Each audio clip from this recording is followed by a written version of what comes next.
Hello and welcome to Sleepy Science. Tonight we discuss the dinosaurs last night on Earth. Sleepy Science, so let's start.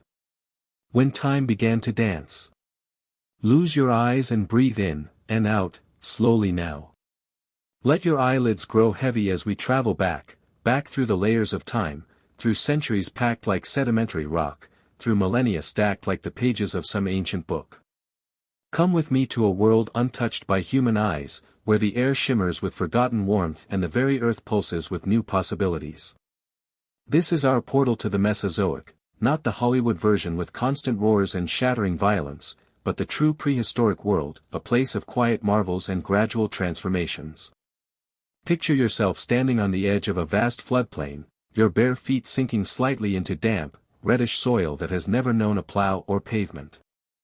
The ground feels alive beneath you, radiating a gentle heat from days of endless sunshine.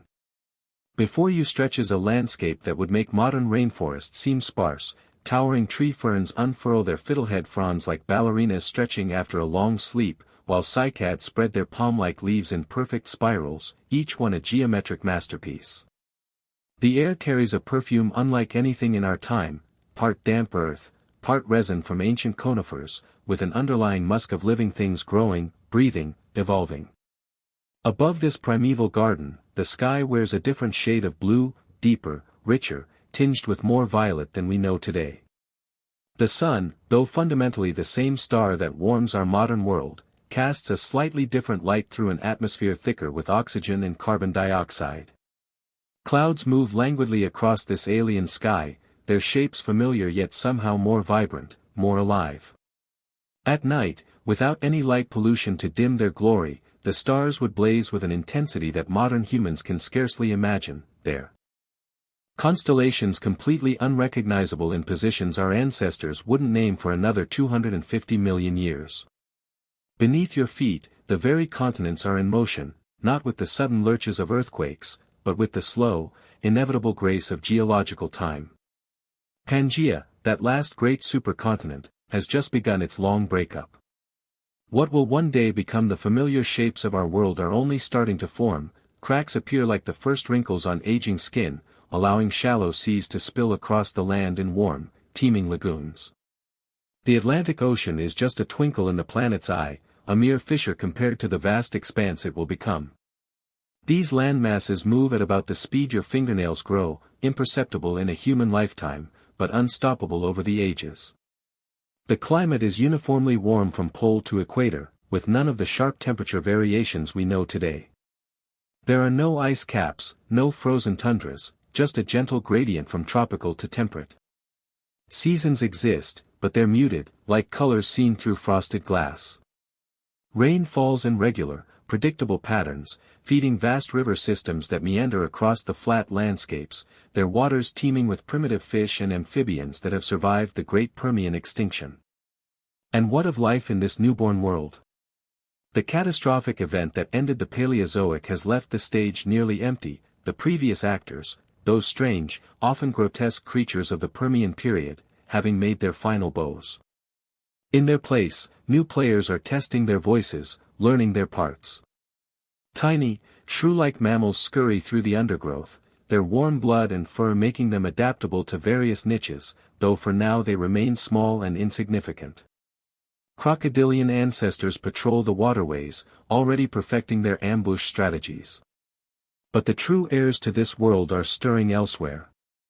In the dappled shade of the fern forests, creatures no larger than turkeys move with cautious grace. These are the earliest dinosaurs, slender, light-boned, many covered in delicate feathers that glint with iridescent hues when caught in the right light. They don't know yet that their lineage will dominate this planet for the next 180 million years. For now, they're simply survivors, experimenting with new body plans and survival strategies in a world still recovering from catastrophe. Some walk on two legs, their long tails balancing upright postures.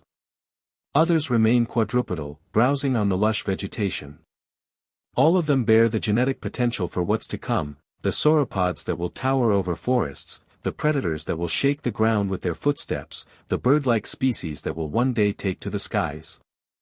The rules of life are being rewritten in this calm after the storm. The Permian extinction, the greatest die-off Earth has ever known, has cleared the way for evolutionary experiments that would have been impossible in the crowded, competitive world that came before. Reptiles, once minor players in Earth's drama, are discovering new advantages. Their scaly skin conserves precious water in this warm world. Their eggs, protected by leathery shells, can be laid far from bodies of water, freeing them from the ancestral ties to lakes and rivers that still bind their amphibian cousins. As you stand in this primordial world, you begin to sense the potential humming just beneath the surface of things. The air vibrates with it, not just with the buzzing of giant dragonflies, their wings spanning nearly a foot across in this oxygen-rich atmosphere, but with the promise of what's to come. The first true flowers are still 100 million years in the future, but their eventual ancestors are already here in the form of primitive seed ferns. The first grasses won't appear for another 150 million years, but other ground cover spreads across open areas in verdant mats. The day wanes in this Mesozoic dawn, the golden light slanting through the strange trees in shafts of molten honey. Shadows lengthen, and with them comes a subtle change in the chorus of sounds. The daytime insects give way to nocturnal species, their chirps and clicks forming a soothing rhythm. Somewhere in the distance, a small dinosaur utters a tentative call, not yet the thunderous roar its descendants might produce, but a softer sound, almost musical in quality. It's answered by another, then another, until a faint chorus echoes through the gathering dusk. And as darkness finally settles over this ancient landscape, you realize something profound. Every creature here, from the smallest insect to the largest proto-dinosaur, is participating in a grand, slow dance of adaptation and survival. The steps are being invented as they go, the music written by trial and error over generations. There are no guarantees in this dance, some partners will flourish while others fade away, but for now, in this moment between catastrophes, life is exploring all its possibilities with quiet determination. As the first stars pierce the velvet sky, their pale light catches the glint of watchful eyes in the undergrowth, eyes that belong to creatures just beginning to understand their potential. Tomorrow's dawn will find them a little bolder, a little stronger, taking their first tentative steps toward a destiny no one could yet imagine. The first monarchs, Triassic Whispers. Breathe deep, and let the Triassic world materialize around you. The air still carries the memory of desolation, the ghostly aftertaste of Earth's greatest dying, but life is stitching itself back together with quiet determination. This is not the Jurassic's lush paradise nor the Cretaceous flowered glory, but something more fragile, more precious, a world learning to live again. The landscape unfolds before you in hues of amber and rust. Dawn breaks over sandstone canyons where the last morning mists cling to fern-covered crevices like tattered. The rivers here run wide but shallow, their waters the color of weak tea from all the eroded sediment. Along their banks, primitive horsetails and club mosses form emerald brushstrokes against the red earth. The trees, if you can call them that, are strange, spindly things with pencil-thin trunks and tufts of foliage at their crowns, more like giant houseplants than proper forest giants. This is the stage where our first true dinosaurs make their entrance, not as conquering titans, but as understudies waiting in the wings. Move quietly now, and you might glimpse Coelophysis, no bigger than a goose, its slender body wrapped in a cloak of primitive feathers that shimmer like oil on water when it passes through shafts of sunlight. 3 clawed fingers flex at the end of each arm, not yet specialized for any particular task but ready to evolve into whatever shape the future demands. Its eyes, large and keen, miss nothing as it picks its way across the cracked mudflats, pausing now and then to cock its head at some faint scuffle in the undergrowth. What does it hunt in these twilight hours? Mostly small creatures, insects the size of your hand, lizard-like reptiles that dart between the rocks, perhaps the occasional young of those lumbering, barrel-bodied herbivores that are its distant cousins. The rules are still being written in this Triassic world, and Coelophysis doesn't yet know it's holding a winning ticket in evolution's lottery. Watch how it moves, not with the heavy, purposeful strides of later predators, but with a dancer's grace, each step placed deliberately, its long tail counterbalancing sudden turns. When it breaks into a run, there's a fluidity to its motion that speaks of hollow bones and air sacs, early versions of the respiratory systems that will one day let its descendants dominate the planet. The night deepens around you, the temperature dropping just enough to raise goosebumps on your skin. A chorus begins, not birds, they won't evolve for another 50 million years, but insects and amphibians tuning up for their nightly symphony. Somewhere in the darkness, a small reptile emits a clicking purr, the vibration carrying through the ground to your bare feet. This is the Triassic secret gift, the quiet moments between extinctions when life catches its breath. The great Permian die-off has left the world strangely empty, but that emptiness creates opportunities. Evolutionary pressures have relaxed just enough for radical experiments, for creatures to try new body plans, new survival strategies without immediate penalty for failure. Look up through the canopy of primitive conifers, and you'll see the stars spinning their slow course across the sky. The constellations are utterly alien, no Big Dipper, no Orion, just random scatterings of light that will one day form patterns our species will name and mythologize. A meteor streaks across the blackness, burning up in an atmosphere still rich with carbon dioxide from all the volcanic activity that helped trigger the Permian catastrophe. As you stand in this ancient darkness, you begin to sense the fragile balance of the Triassic world. The first dinosaurs share their stage with other, stranger creatures, hulking, hippo-like reptiles called dicynodonts that chew tough vegetation with turtle-like beaks, sleek, crocodile-headed phytosaurs lurking in the rivers, and the last of the giant amphibians, their slitted eyes peering from murky ponds like living fossils. None of them can know, that Earth's story is about to take another sharp turn. The continents continue their slow waltz apart, and deep beneath your feet, magma gathers in restless pools. The Triassic won't last forever, no age does, but for now, in this suspended moment, there's a peace to the world, a sense of creatures simply being, without pretense or prophecy. A rustle in the ferns draws your attention back to ground level. The Coelophysis has been joined by two others, perhaps mates, perhaps rivals, and they communicate. With soft chirps and head bobs, their feathered arms fluttering in some primitive display. One rears up briefly, silhouetted against the moonlit canyon walls, and for a heartbeat you can see the ghost of what dinosaurs will become, the potential for both terrible beauty and breathtaking scale contained in that small, fragile body. Then they're gone, vanishing into the night with barely a whisper of displaced air, leaving only three-toed tracks in the damp earth to prove they were ever here at all. As the first light of dawn gilds the canyon walls, those delicate footprints are already drying, fading back into the earth, ephemeral as the moment itself. But the story they tell is just beginning, and soon, so very soon, the whispers will become songs, the tentative steps will become earth-shaking strides. Jurassic lullabies, giants learn to breathe. Let your breath slow, and deeper still, until it matches the rhythm we're about to discover, the measured, meditative pulse of the Jurassic world. The Triassic's tentative experiments have blossomed into something wondrous, and as we step into this new age, we find a planet that has finally hit its stride. Dawn breaks differently here. The sunlight filters through air thick with moisture and the exhalations of 1,000 species, casting the world in a perpetual golden haze.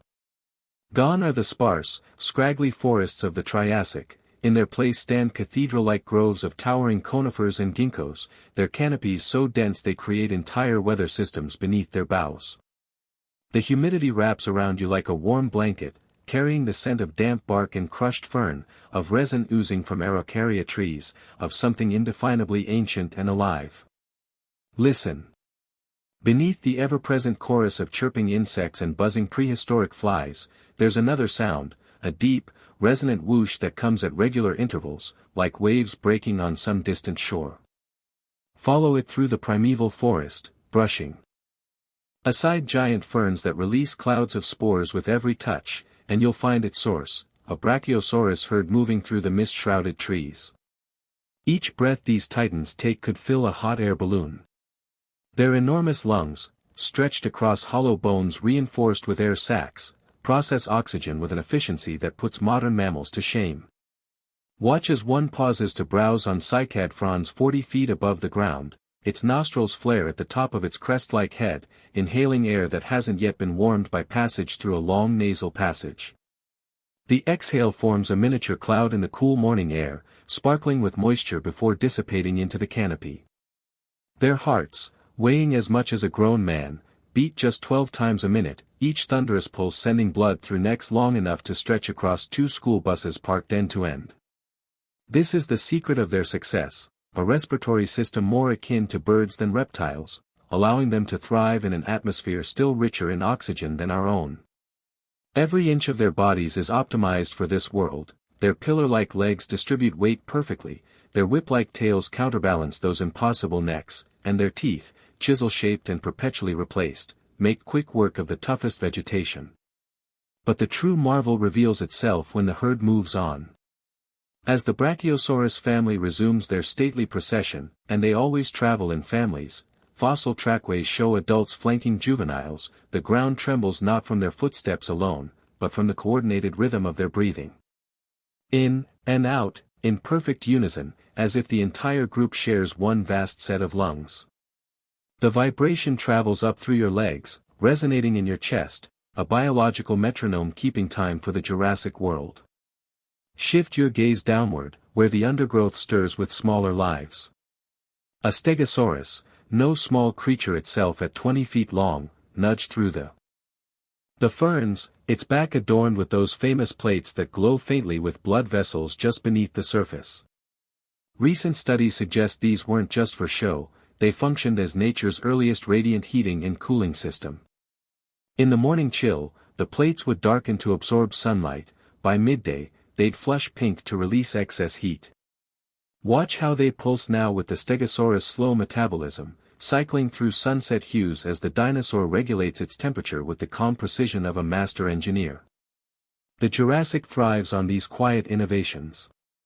Everywhere you look, life has found elegant solutions to the challenges of size and scale.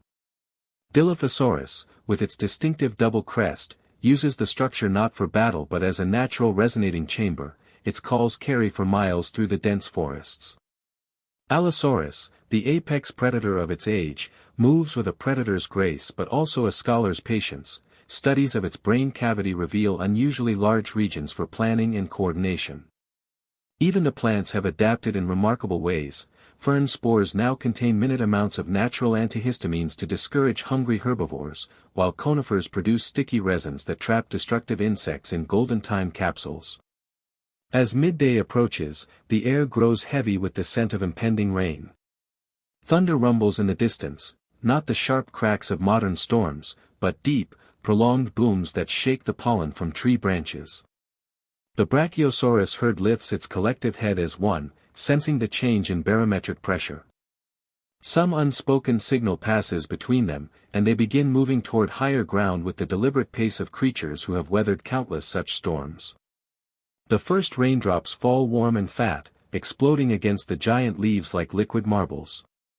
Within minutes, the forest transforms into a labyrinth of silver curtains and emerald reflections, every surface glistening as the Jurassic true. This is when the world feels most alive, when the rain coaxes hidden fragrances from the soil, when the normally silent dinosaurs emit low-frequency rumbles that travel through the waterlogged earth, when the very trees seem to stretch their branches in gratitude. And through it all, the breathing continues, the slow, steady rhythm of giants moving through their green paradise, of a planet hitting its ecological stride, of life whispering to itself in a language older than bones. As the storm passes and the setting sun sets the wet world aflame, something new catches the light, a flash of color not from leaf or scale, but from the first tentative blossoms unfurling in the undergrowth. The Jurassic's golden age is waning, and the Cretaceous is stirring in its sleep. Cretaceous dreams, flowers and fire. Breathe in, and taste the change. The air is different now, thicker, sweeter, carrying scents your Jurassic ancestors wouldn't recognize. Where once there was only the crisp resinous tang of conifers and the earthy musk of ferns, now a symphony of new fragrances dances on the breeze, the vanilla whisper of magnolia blossoms, the citrusy spark of early laurel flowers, the honeyed promise of the world's first bees buzzing between stamens. This is the Cretaceous's gift, a planet learning to blush with color. Dawn breaks over a floodplain that would make the Jurassic seem monochrome in comparison. The rising sun paints the landscape in technicolor, emerald grasses, yes, actual grasses now sprout between the horsetails, golden-flowered shrubs, and the occasional burst of crimson or violet from those revolutionary newcomers, angiosperms. These flowering plants are the underdogs of botany, small and scattered compared to the towering conifers, but they carry within their delicate stems a genetic revolution that will eventually transform the entire planet. Watch as a Quetzalcoatlus, a pterosaur with wings wide as a small airplane, glide low over a meadow of early asters. Its shadow ripples across the blossoms like a passing cloud, and in that moment, you witness an ancient courtship, flowers evolving colors to attract pollinators, flying reptiles inadvertently spreading pollen as they forage for insects drawn to those same blooms. The dance has begun, one that will continue for 100 million years and counting. But the true heartbeat of the late Cretaceous thrums beneath your feet. Walk with me toward the horizon where the ground trembles not from earthquakes, but from living mountains on the move. A triceratops herd grazes their way across the plain, each adult weighing as much as 3 elephants, their 3-horned faces lowered to clip vegetation with parrot-like beaks. The morning mist swirls around their pillar-like legs, making them appear to float like spectral islands. Come closer, but not too close, and observe the miracle of their existence. Those famous frills aren't just for show, they're living billboards covered in keratin sheaths that likely blaze with vibrant patterns we can only guess at. Recent studies of bone texture suggest they may have been striped or spotted, flashing warnings to predators or signals to potential mates. And their breathing is a masterpiece of evolutionary engineering. Nasal passages loop through their crests in labyrinthine coils, cooling incoming air and conserving moisture in this increasingly dry climate. The herd moves with the slow certainty of glaciers, leaving behind a landscape transformed. Their flat, dental batteries, hundreds of interlocking teeth that act like biological grinding stones, make quick work of even the toughest vegetation. But here's the wonder, they're inadvertently gardening. Seeds pass through their digestive systems unharmed, deposited in neat fertilizer packets across the floodplain. The triceratops don't know it, but they're cultivating their own future food supply. As midday approaches, the heat drives the herd toward the treeline. The juveniles, miniature versions of the adults, their frills still soft and flexible, frolic at the edges of the group, testing their developing horns in mock battles. One stumbles over an exposed root, and the entire herd freezes, a living fortress forming around the youngster in seconds. The adults' massive heads sweep from side to side, nostrils flaring as they test the air for danger. And danger there is, though not the kind they expect. Beneath this idyllic scene, kilometers below the dinosaurs' feet, the Earth is growing restless. The continents have nearly reached their modern positions, and all that motion has consequences. Magma pulses against the crust like blood against a bruise, building pressure along fault lines that will one day split the world asunder. For now, it manifests only in small ways, a geyser hissing in the distance, the ground radiating more warmth than the sun alone can explain, the occasional deep rumble that sends pterosaurs scattering from their roosts. But the dinosaurs can't know, that their world is living on borrowed time. As afternoon fades to evening, the flowers begin their nightly ritual. Petals close protectively around precious stamens, while night-blooming species unfurl their pale banners to the moon. Fireflies, a recent evolutionary innovation, spark to life in the gathering dusk, their bioluminescence mirroring the stars that begin to pierce the violet sky. And high above it all, a thin layer of iridium-rich dust settles slowly through the atmosphere, a silent visitor from the asteroid belt, waiting patiently for its moment in history. As darkness blankets the Cretaceous world, 2 moons seem to hang in the sky, one the familiar silver orb, the other a glowing amber point moving steadily across the constellations. The fireflies don't recognize it. The flowers don't shy from its light. But this wandering star carries a message written in celestial fire. The night flyers, feathered shadows. Breathe slowly now, and let the Cretaceous night. The sun has bowed below the horizon, but the world is far from asleep. A silver-blue twilight descends upon the forest, transforming familiar shapes into mysterious silhouettes. The days shift, the bellowing hadrosaurs, the sunbathing pterosaurs, has retired. Now the realm belongs to creatures of feather and twilight, to those who dance along the boundary between earth and air. The first stars pierce the lavender sky as you stand very still beneath an ancient ginkgo tree. Its fan-shaped leaves rustle softly, though no wind blows. Then, a whisper of movement overhead. Something glides between branches on wings of shadow and moonlight. Microraptor. No larger than a crow, this four-winged marvel perches on a nearby branch, its obsidian feathers drinking in the starlight. Every inch of its body speaks of evolutionary experimentation, feathered hind limbs that form perfect airfoils, asymmetrical flight feathers identical to modern birds, and eyes proportionally larger than an owl's relative to its skull. Watch as it cocks its head, listening for the scuttle of nocturnal insects or perhaps the rustle of a small mammal in the leaf litter below. Then it leaps.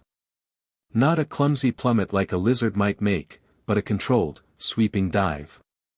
The wings catch air with precision, the feathered tail acting as a rudder as it banks between tree trunks.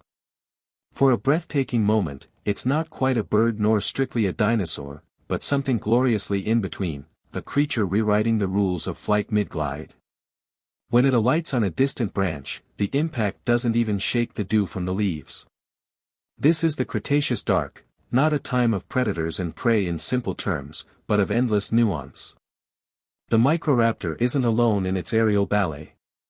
Above the treetops, early bats flutter after moths, their evolutionary arms race just beginning, while pterosaurs of a different sort take wing, the nocturnal tapejara, their massive head crests acting as biological radar dishes to navigate. But the true monarch of this midnight kingdom emerges near a moonlit lagoon. Archaeopteryx, half dinosaur, half bird, all mystery, spreads its wings in the pearlescent light. The moon shines through its flight feathers, revealing patterns like stained glass where melanin has fossilized in intricate bands. It doesn't soar like modern birds, its flight is an awkward, fluttering affair, more desperate leap than elegant transit. Yet when it takes to the air with a series of frantic wing beats, there's a clumsy beauty to its motion, the very first chapters of flight being written in real time. The lagoon mirrors the starry sky so perfectly that when the Archaeopteryx passes over it, there appear to be two of them, one real, one reflected, both equally ephemeral. It alights on a cycad frond, its feathered body shivering as it tucks its wings. For all its evolutionary significance, it's still a fragile thing, this urvigil. A single predator could end its story in an instant. And predators there are. From the deeper shadows comes a different kind of rustle. A small troodontid, a feathered dinosaur with a brain proportionally larger than any other known from the Mesozoic, picks its way through the undergrowth. Its enormous eyes glow faintly with tapetum lucidum, the same light-reflecting layer that gives modern cats their eerie night vision. This is a thinker, a problem solver, its three-fingered hands capable of manipulating objects with surprising dexterity. Watch as it pauses beneath the Archaeopteryx's perch, sniffing the air. The moment stretches, predator and potential prey separated by mere feet of empty air. Then, with a sudden flurry, the Archaeopteryx is gone, leaving behind only a single feather that spirals down to land at the troodontid's feet. The hunter examines it curiously, turning the feather over in its nimble claws before losing interest and melting back into the night. Dawn is still hours away, but already the night shift is changing. The Microraptors return to their tree hollows, folding their wings like living origami. The bats seek out caves, their sonar clicks fading into silence. Only the tapejara remain aloft, their dawn patrol beginning as they ride the first thermals of the coming day. And high above them all, unnoticed by any dinosaur, a faint streak of light crosses the sky, not a shooting star, but something far more consequential. As the first rose-gold fingers of dawn stretch across the lagoon, the water stirs with a different kind of movement, something immense and ancient rising from the depths. While feathered dreamers sleep, the ocean remembers older rhythms. Ocean's memory, the forgotten giants. Breathe deep, and let the salt air fill your lungs as we leave the rustling forests behind. The waves lap gently against a shoreline where no human foot has ever stepped, where the sand is formed from shells of creatures that have no names in any living language. Step into the warm Cretaceous shallows, feel the water rise to your knees, then your waist, then your chest, until finally you surrender to the buoyant embrace of an ancient sea. Sunlight filters through the water in golden shafts, illuminating a world both alien and familiar. The first thing you'll notice is the clarity, no pollution, no microplastics, just liquid sapphire stretching into the gloom. Schools of prehistoric fish dart around you, their scales flashing silver and copper as they move with one mind. But these are merely the background players in a drama dominated by far larger actors. A shadow passes overhead, wide as a barn, graceful as a ballet dancer. A plesiosaur glides by on wings of muscle and bone, its four flippers moving in perfect alternating rhythm. This is Elasmosaurus, its neck longer than the rest of its body combined, lined with vertebrae that allow it to turn with serpentine grace. Watch as it hunts, the head darts forward like a heron strike, snapping up fish with conical teeth designed for grasping, not tearing. Its stomach. Stones, gastroliths, grind the meal into paste, a biological mortar and pestle that will sustain this 40-foot leviathan. Dive deeper. The light shifts from gold to emerald as you descend past schools of ammonites, their spiral shells pulsing with iridescence as they jet through the water. These are the butterflies of the Mesozoic seas, some no larger than your palm, others as wide as wagon wheels, living barometers of oceanic health. They scatter suddenly as a new shadow looms from the depths. Mosasaurus. 6 tons of muscle and rage, this marine lizard is the uncontested monarch of these waters. Its double-hinged jaw yawns wide enough to swallow a man whole, not that there are men to swallow, revealing rows of recurved teeth designed to trap slippery prey. Unlike the plesiosaurs who must surface to breathe, this predator can pursue its quarry into the crushing blackness of the deep. But for now, it's content to drift lazily through the sunlit zone, its barrel-shaped body maintaining temperature through sheer mass and constant motion. The mosasaur's skin shimmers with a mosaic of hexagonal scales. Recent fossil evidence suggests they may have been counter-shaded like modern great whites, dark above and light below. As you observe this floating colossus, notice the scars along its flanks, ragged furrows from battles with others of its kind, the tooth marks of a desperate plesiosaur's final struggle, and stranger wounds that might have come from the beaks of giant squid that thrive in these lightless depths. Every mark tells a story the land-bound dinosaurs will never know. The sea has its own rhythms, its own rules. While terrestrial ecosystems boom and bust with the turning of seasons, the ocean maintains its steady pulse. Here in these warm Cretaceous waters, life has achieved a kind of perfection. Tylosaurus, the mosasaur's larger cousin, patrols the continental shelves with a metabolism so efficient it can go months between meals. Hesperornis, a flightless diving bird, paddles through the shallows on backward-facing feet, its beak lined with sharp teeth, a reminder that evolution often borrows from old blueprints. Xiphactinus, a fish longer than a pickup truck, schools in the mid-depths, its glassy eyes scanning for smaller prey even as it watches for predators above. But the true marvel lies in the unseen, in the microscopic plankton that bloom in endless cycles, in the coral reefs building their limestone cathedrals, in the cephalopods that scribe their histories in ink no one will ever read. The ocean remembers everything, the chemical signatures of long-extinct river systems, the migration patterns of creatures whose bones will never fossilize, the taste of air from volcanic eruptions that haven't happened yet. As you float weightless in this liquid museum, something brushes your leg, not a predator, but a strand of kelp drifting up from the seafloor. Follow it down, but not too far, not without the pressure-resistant biology these natives possess, and you'll find entire forests of marine vegetation swaying in the current.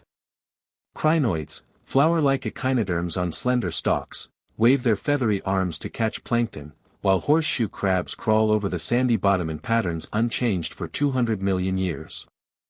The deeper you go, the stranger the world becomes. Bioluminescent jellyfish pulse like living constellations. Giant isopods scuttle through the detritus of fallen ammonites. And everywhere, the constant snowfall of marine snow, the ceaseless drift of dead organisms and waste from the world above, feeding the creatures of the abyss. But even here, in these lightless realms, change is coming. The water carries whispers of disturbance, slight increases in temperature, minute shifts in acidity. The mosasaurs don't notice. The plesiosaurs don't care. But the ammonites, those beautiful, fragile gauge of oceanic health, begin secreting thinner shells, their pearlescent layers growing more brittle with each passing season. The sea remembers, and it is beginning to worry. As you rise toward the shimmering surface, a shadow passes between you and the sun, not the familiar silhouette of a mosasaur or plesiosaur, but something infinitely rarer. The water tastes different here, tinged with iron and ash. The ocean has kept its secrets well, but now the sky is about to speak. The long good night, a star's sigh. Breathe in and hold it. This is the last unburdened breath the Cretaceous will ever take. The air smells of cycad pollen and distant rain, of warm earth and the musky scent of hadrosaur herds moving through the valley. Somewhere beyond the tree line, a triceratops bellows, not in alarm, but in simple acknowledgement of another day survived. The rivers run clear, carrying only the usual sediment toward seas teeming with life. Look up. The sky is still the same perfect blue it's been for 180 million years. Then a new star appears. Not the gentle twinkle of Venus rising, but a searing white point growing brighter by the second. At first, the dinosaurs don't notice. The ankylosaurs continue stripping ferns with their beak-like mouths. Pterosaurs still ride the midday thermals. A female Tyrannosaurus pauses mid-step, her massive head tilting slightly as some primitive instinct raises the feathers along her spine, but she shakes it off and continues her patrol. The star grows. Now it's a second sun, trailing a tail of incandescent gas. The temperature begins to rise, not the gradual warming of climate change, but in sudden, sickening jumps. Leaves wilt on their branches. Insects fall silent. The river's surface starts to steam. The meteor strikes the Yucatan Peninsula with the energy of 1 billion Hiroshima bombs. But impact is only the beginning. For creatures standing even 1,000 miles away, the first sign isn't the earthquake, that will come later, but the light. A flash brighter than anything Earth has witnessed since its formation sears across the continent. Every unshielded eye instantly blind. Pterosaurs drop from smoking skies, tiny mammals scurry into burrows with their retinas burned away. The Triceratops herd turns as one toward the unnatural dawn, their frills casting long, grotesque shadows behind them as thermal radiation ignites the forest at their backs. Now the sound arrives, not a bang, but a continuous roar like the collapse of the sky itself. The ground heaves in slow, nauseating waves, toppling trees like matchsticks. Cracks race across the landscape, some swallowing entire ecosystems in gouts of superheated steam from fractured aquifers below. Rivers run backward. Waterfalls hang suspended as the very laws of physics seem to falter. The Tyrannosaurus stands her ground as the world ends around her. She roars into the maelstrom, not in fear, but in perfect, futile defiance, her serrated teeth gleaming like ivory scimitars in the hellish light. For one breathtaking moment, she is the last monarch of her age, outlined against the firestorm like a statue carved from living obsidian. Then the wind hits. Hurricane-force gusts carry molten glass from the impact site, sandblasting everything in their path. The once mighty predator is flayed alive in seconds, her flesh stripped to bone that carbonizes before it hits the ground. The Triceratops herd forms a protective circle around their young, a strategy that worked against raptors and tyrannosaurs, but their great bulk simply makes them better sails for the superheated winds. Their armor-plated hides bubble and peel away. And still, it's not over. As day turns to night, not the gentle night of sunset, but the abrupt darkness of a candle snuffed, the temperature plummets. The sky begins to rain not water, but ash and pulverized rock, tiny fragments of what was once the Chicxulub crater. It falls softly at first, dusting the corpses like morbid snow, then in thick choking sheets that bury entire ecosystems alive. Beneath this shroud, small dramas play out.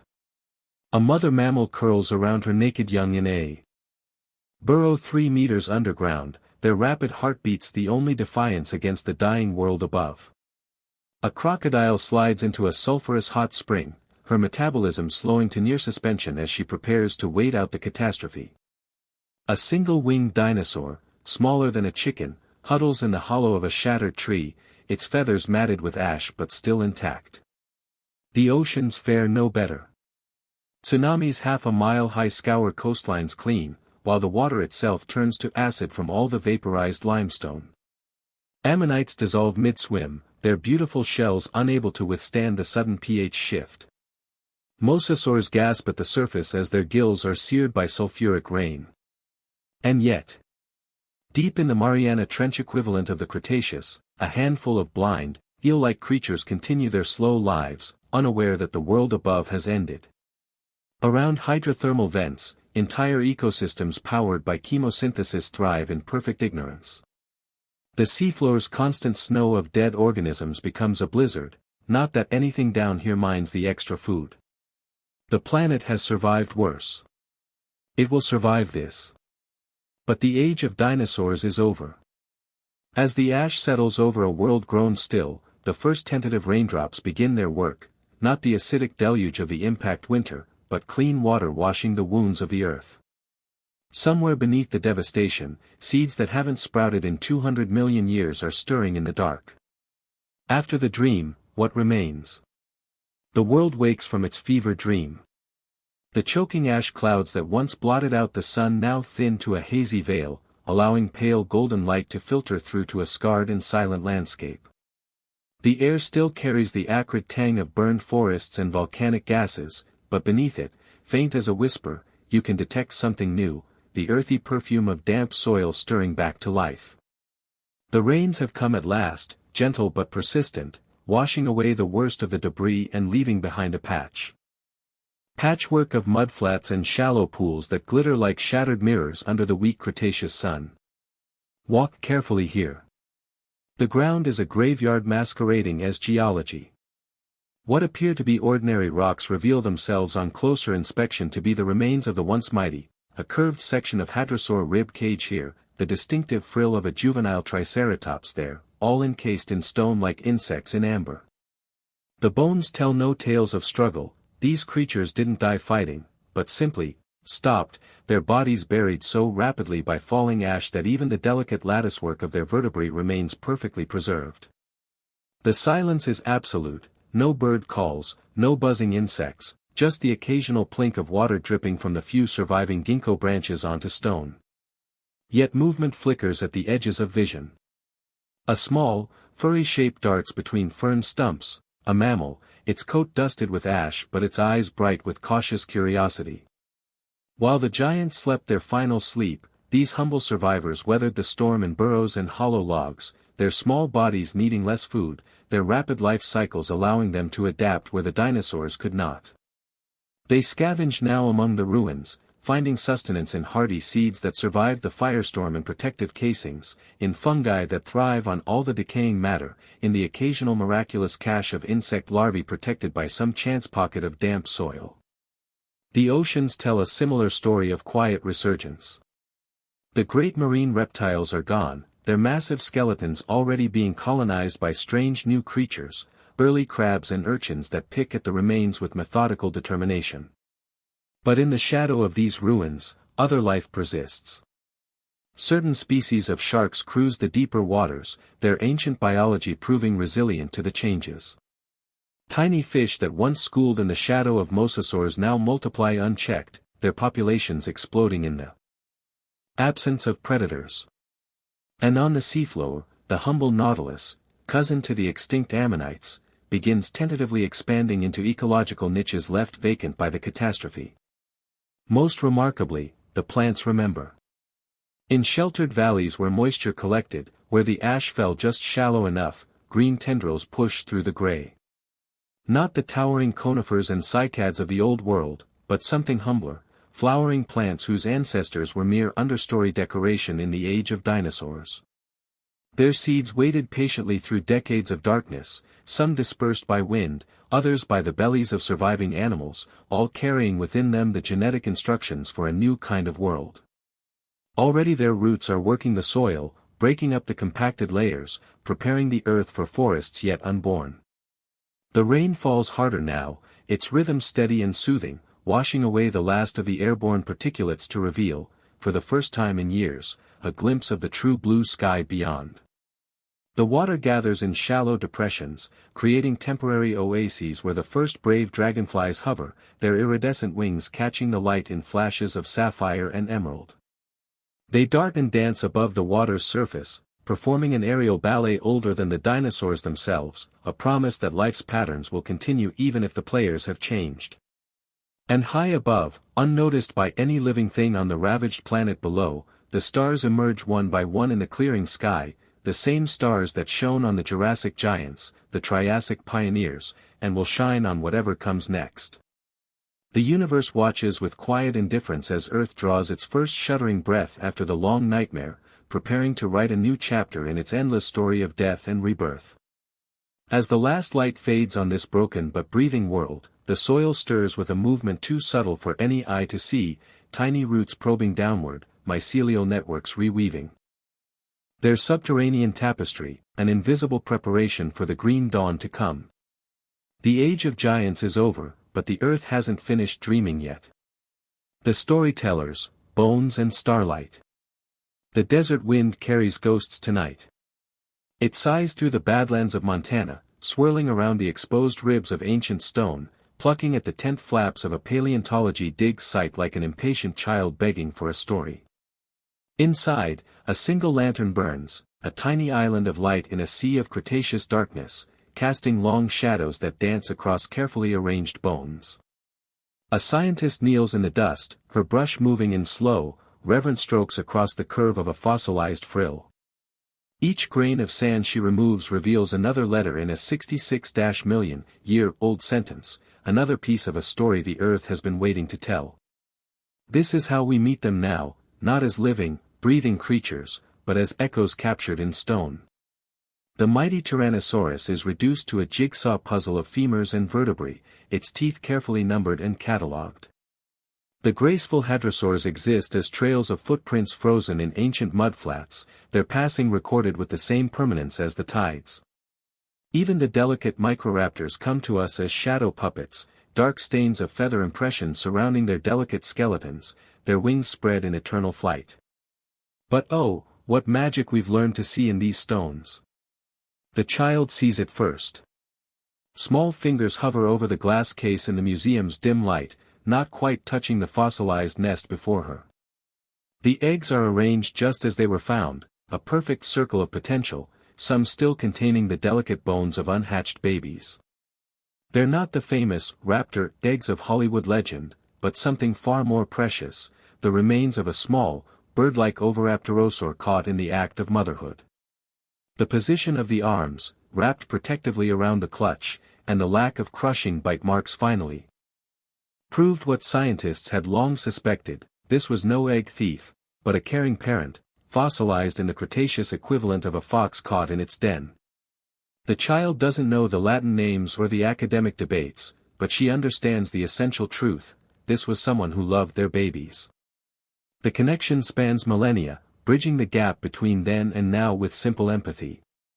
Outside, the stars watch with the same dispassionate gaze they turned on the dinosaurs. The constellations have shifted over the eons, the great dinosaur-killing asteroid now orbits harmlessly as part of the asteroid belt, its murderous work long done. The moon, which once pulled at Mesozoic tides, has retreated another few centimeters from Earth, lengthening our days by fractions of a second. Even the air is different, thinner now, with less oxygen, making the imagined prospect of breathing in the age of dinosaurs feel like coming up from the depths of the sea. Yet in laboratories around the world, scientists are learning to listen to the whispers trapped in stone. A CT scanner hums to life in a German university, its X-rays peeling back layers of fossilized skull to reveal the intricate inner ear of a pterosaur. The shape tells us how it moved its head, what frequencies it could hear, whether it hunted by sight or sound. In Montana, lasers mapped the subtle stress fractures in a triceratops horn, revealing it was used for shoving matches rather than mortal combat. And in China, a feathered dinosaur's melanosomes, tiny pigment-bearing structures, are compared under electron microscopes to modern birds, revealing stripes that haven't been seen by living eyes for 100 million years. The stories emerge slowly, painstakingly. A broken Tyrannosaurus bone showing signs of healing suggests complex social behaviors, perhaps a clan that cared for its injured. Fossilized stomach contents reveal the last meals of creatures caught unaware, a dinosaur that died with its belly full of fish, another, with leaves still pressed between its teeth. Even coprolites, fossilized feces, have tales to tell, containing pollen that maps lost ecosystems and parasite eggs that speak of ancient illnesses. But the most astonishing revelations come from living descendants. When a scientist strokes the spine of a chicken embryo in just the right way, dormant genes awaken, and teeth begin to form in its beak. The same proteins that built a velociraptor's killing claw now guide the growth of a hawk's talon. Birds' breathing systems, those miraculous air sacs that allow them to extract oxygen from thin mountain air, are the same ones that once powered a Brachiosaurus' 40-foot neck. The dinosaurs never went extinct. They simply changed. As night deepens, the wind shifts, carrying with it the scent of rain from distant mountains.